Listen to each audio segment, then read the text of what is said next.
ہم تصوف پر کتابیں پڑھتے ہیں اور وہ اتنی ساری کتابیں کہ سب کو پڑھنا بہت مشکل ہے۔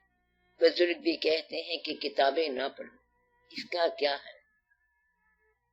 تصوف میں یہ ہوتا ہے کہ کسی ایک بزرگ کو سند مان لیا جائے، پھر جو وہ فرما دیں اس پر چل پڑو، پھر اتنی زیادہ کتابوں کا مقام نہیں رہتا۔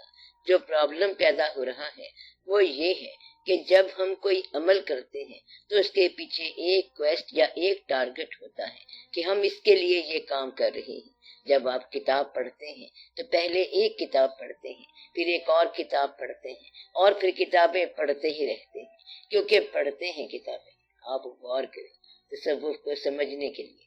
تصوف جو ہے یہ علم نہیں ہے بلکہ یہ عمل ہے۔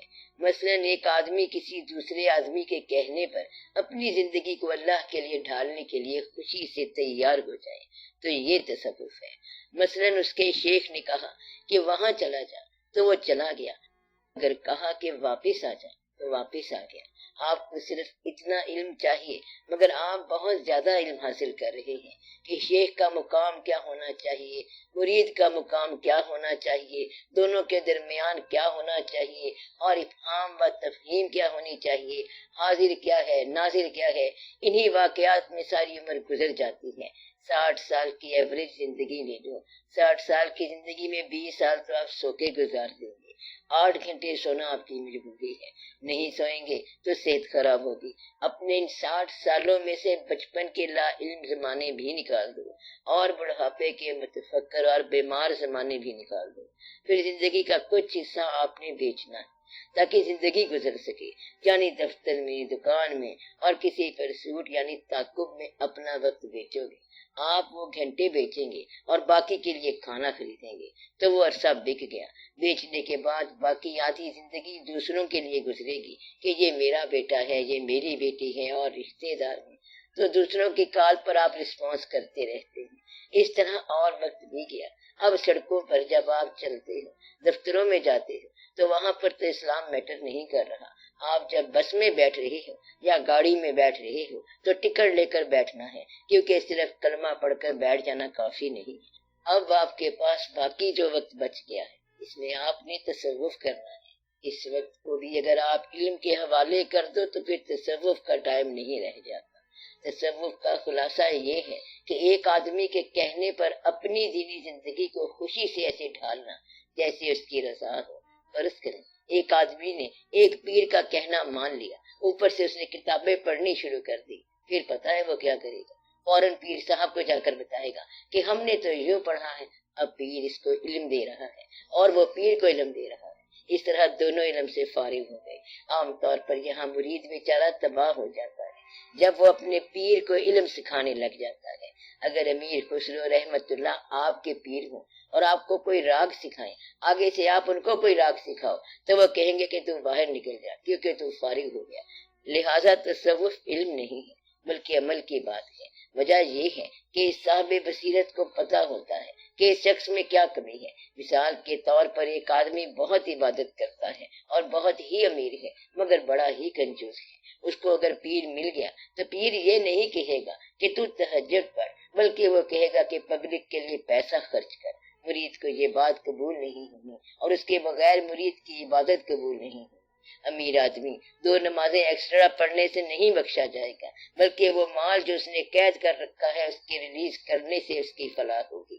تصوف یہ ہے کہ اس آدمی کی جو گرہ ہے اسے وہاں پر کھولو۔ اس لیے جس آدمی نے فرما دیا کہ تصوف یہ ہے تو اس نے ٹھیک فرما دیا کہ اکو الف تیرے درکار، یعنی تیرے لیے صرف ایک الف ہی کافی ہے۔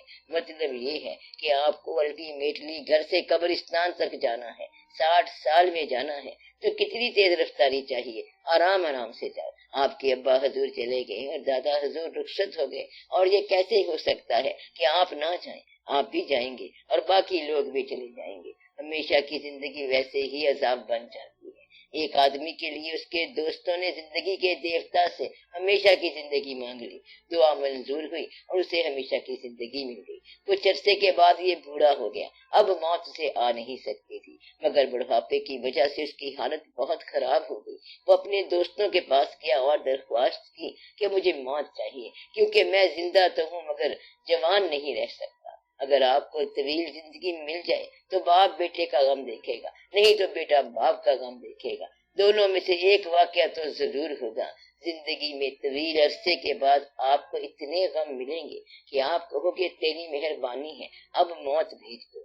میں نے پہلے بھی آپ کو بتایا تھا کہ اگر آپ ایک شہر میں 20 سال بعد جاؤ تو شہر اس سے زیادہ بھرا ہوا ہوتا ہے اور آشنا چہرہ کوئی بھی نہیں ملتا۔ بازار میں بڑی رونق ہوگی مگر وہاں آپ کے بچپن اور جوانی کے جاننے والے لوگ نہیں ملیں گے۔ مطلب یہ ہے کہ 50 سال کے بعد سارے شہر کی مکمل آبادی ساری کی ساری بدل جاتی ہے۔ اس لیے اتنا بڑا علم حاصل نہ کرو، اور اتنا علم حاصل کرو جس سے آپ کو کوئی عمل ٹھیک ہو جائے۔ نماز وہ پڑھو جو کہ قبول ہو جائے۔ ماں باپ کی خدمت اتنی کر لو کہ وہ آپ سے بے ساختہ خوش ہو جائے، پھر ساری باتیں پوری ہو جائیں گی۔ اگر آپ کے پاس مال ہے تو اللہ کے لیے ایسے خرچ کر دو کہ وہ خوش ہو جائے۔ یہ سارے کا سارا تصوف ہے، ورنہ تو یہ ہوتا ہے کہ یکساں عبادت کا یکساں نتیجہ ہوتا، مگر یکساں عبادت کے یکساں نتیجے نہیں ہوتے۔ ایک مسجد میں ساری عمر لگاتار ہر جماعت کے ساتھ پابندی سے نماز پڑھنے والے سارے کے سارے نمازی یکساں نہیں ہوتے۔ اسی مسجد میں سے جوتا بھی چوری ہو جاتا ہے تو گویا کے مزاج الگ الگ رہتے ہیں۔ 10-20 سال نماز پڑھنے کے بعد بھی مزاج ویسے رہتے ہیں۔ خانہ کعبہ کے اندر کئی نامناسب واقعات ہو جاتے ہیں۔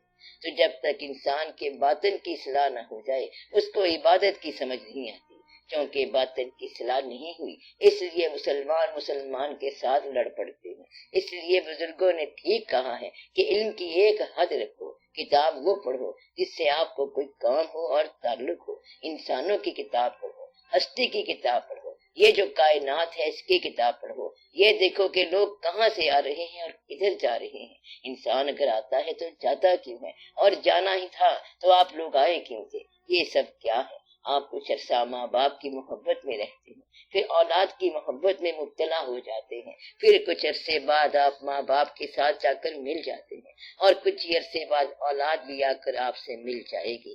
ایک شخص بہت رو رہا تھا، کہنے لگا میرے والد صاحب فوت ہو گئے ہیں۔ درویش نے کہا کہ اس میں رونے کی کوئی بات نہیں ہے، تو بھی بہت جلد اس کے پاس پہنچ جائے گا۔ اس میں لمبی چوڑی کتابیں پڑھنے کی کیا ضرورت ہے؟ بس اپنی عبادت اور عمل میں خلوص رکھو، اپنے دل کے آئینے کو آپ سیکل کرتے جاؤ، سیکل آئینہ ہنوز، پالش کرتے جاؤ، مزید پالش کرتے جاؤ، حتیٰ کہ اس میں گلیئر آ جائے، یعنی چمک آ جائے، وہ خود بخود اس آئینے میں عیاں ہو جائے گا۔ ایک بادشاہ کے دربار میں چینی اور رومی فنکاروں کا مقابلہ ہو گیا اور انہیں تصویر بنانے کے لیے 2 دیواریں دے دی گئی۔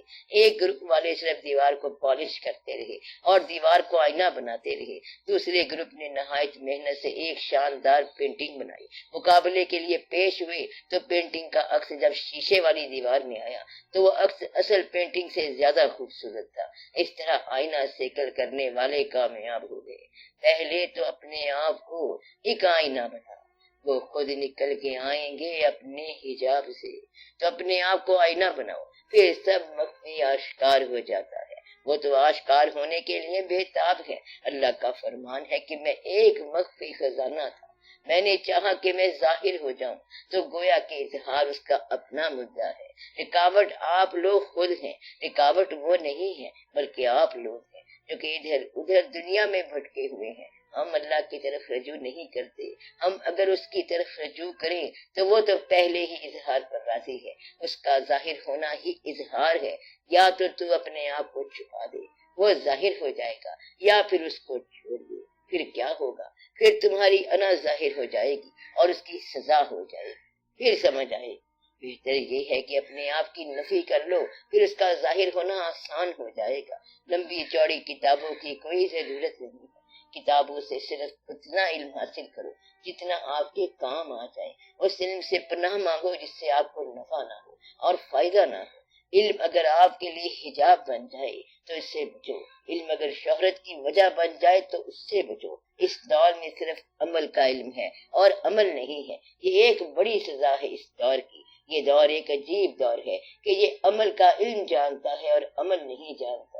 تو ہم آپ سے یہ کہتے ہیں کہ آپ عمل کا عمل ہی جانو، عمل عمل کے تابع کر دو، علم علم کے تابع ہو جائے گا۔ تو آپ اپنا عمل صاحبان کشف و کرامت کے عمل کے تابع کر دو تو آپ بھی کچھ نہ کچھ ہو جاؤ گے۔ جس کے عمل کے آپ تابع ہوں گے اس کا علم آپ کو مل جائے گا۔ آپ عمل کے برابر نہیں کرتے اور چاہتے ہیں کہ علم برابر ہو جائے، یہ کیسے ہو سکتا ہے؟ دوسری بات یہ ہے کہ اگر عمل کے برابر ہو جائے تو بھی مرتبہ برابر نہیں ہو سکتا۔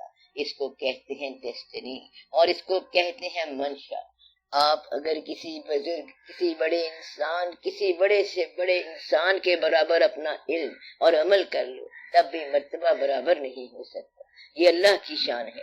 گویا کہ پیغمبری یا نبوت یا رسالت یہ عمل نہیں ہے بلکہ یہ اللہ کی مرضی سے ملنے والا مرتبہ ہے۔ اگر آپ پیغمبر کے عمل کے تابع اپنا عمل کر دو تو آپ امتی سے آگے نہیں نکل سکتے۔ اور یہ بھی بڑی مبارک بات ہے۔ عام طور پر یہاں لوگ یہ کرتے ہیں کہ تھوڑا سا عمل کسی بزرگ کے عمل کے برابر آ گیا تو وہ انا میں آ جاتے ہیں، لہٰذا تھوڑا علم اور تھوڑا عمل رکھنے والے مغرور ہو جاتے ہیں اور ہلاک ہو جاتے ہیں۔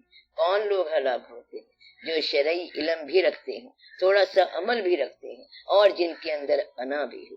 ایسی صورت میں گمراہی کا اندیشہ ہے اور یہاں آ کے علم بڑا حجاب بن جاتا ہے۔ اس لیے پہلے اپنا مقام دیکھو۔ ہمارا مقام یہ ہے کہ ہم حضور پاک صلی اللہ علیہ وآلہ وسلم کی امت کے فرد کے طور پر ہی قبول ہو جائیں تو یہ بہت کافی ہے۔ آگے کیا کرنا ہے؟ یہی بہت ہے۔ That's all۔ بس اتنا ہی علم ہونا چاہیے تاکہ اللہ آپ پر مہربان رہے۔ اس لیے زیادہ کتابوں کی ضرورت نہیں ہے بلکہ عمل کی ضرورت